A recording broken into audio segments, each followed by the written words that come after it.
Hi, my name is Uku. I'm the head of the service department here at Voltride.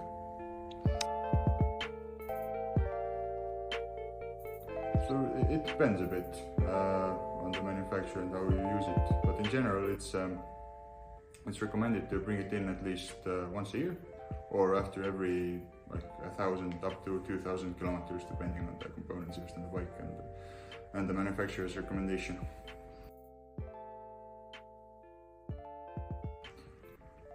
It's good to know it. I mean, it's not necessarily critical, but it can help you keep track of when you need to bring your bike in for a service or when something needs to be changed. To a certain extent, it sometimes can be helpful. On some models, we have the opportunity to do remote diagnostics on a client's bike. So if there's a fault, then we can connect to it remotely and check what the fault might be. Sometimes it's possible to even fix it remotely if it's a software issue. Other times it helps us order the correct part that we would need before the customer has to bring the bike in for service.